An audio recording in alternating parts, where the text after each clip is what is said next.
మొన్నటి పార్లమెంట్ ఎన్నికల్లో యావత్ తెలంగాణ ప్రజానీకమంతా కూడా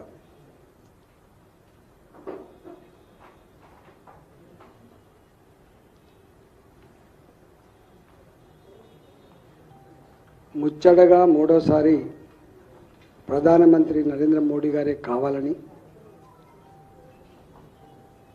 కులాలతో పార్టీలతో జెండాలతో సంబంధం లేకుండా ప్రజలు భావించిండ్రు. తెలంగాణ రాష్ట్రంలో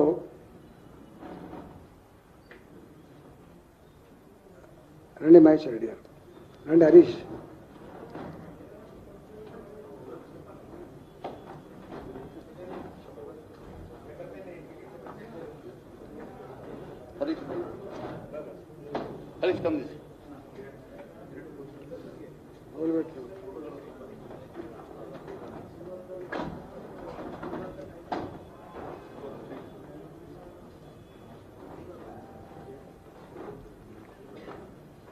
భారతీయ జనతా పార్టీ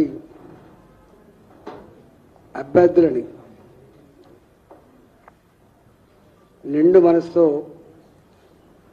ఆశీర్వదించి గెలిపించినటువంటి తెలంగాణ ప్రజానికానికి శిరస్సు వంచి నమస్కరించి చెప్పే రెండు మాటలు ఏంటంటే,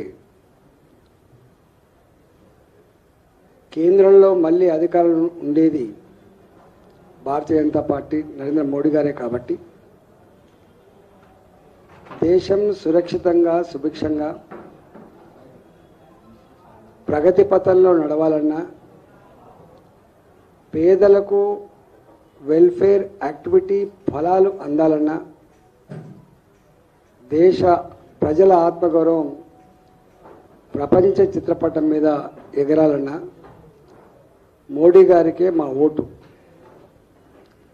రెండవది, కేంద్రంలో ఉండేది మోడీ గారు అయినప్పుడు తెలంగాణ రాష్ట్రం అభివృద్ధి జరగాలంటే భారతీయ జనతా పార్టీ పార్లమెంట్ సభ్యులు ఉంటేనే తెలంగాణ రాష్ట్రానికి మేలు జరుగుతుంది, అభివృద్ధి జరుగుతుందని చెప్పి భావించి బ్రహ్మాండమైనటువంటి ఓట్లు వేసిండ్రు. అసెంబ్లీ ఎన్నికల సందర్భంలో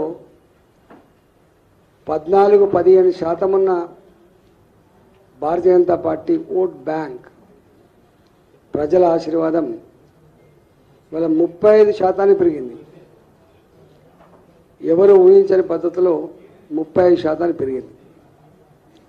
అదే అధికారంలో ఉన్నటువంటి పార్టీ మాత్రం ప్రభుత్వాన్ని చెలాయిస్తున్నా, డబ్బునే నమ్ముకొని, ప్రలోభాలనే నమ్ముకొని అధికార యంత్రాంగాన్ని దుర్వినియోగం చేసినప్పటికి కూడా వాళ్ళకు మాత్రం మొన్నటి ఓటు బ్యాంక్ అంటే ఏం పెరగలే.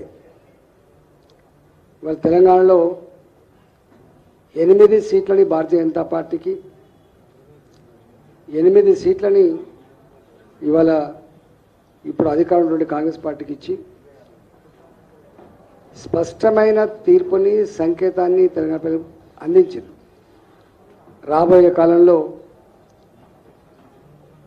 తెలంగాణ గడ్డ మీద ఎగిరే జెండా కాషాయపు జెండా మాత్రమే.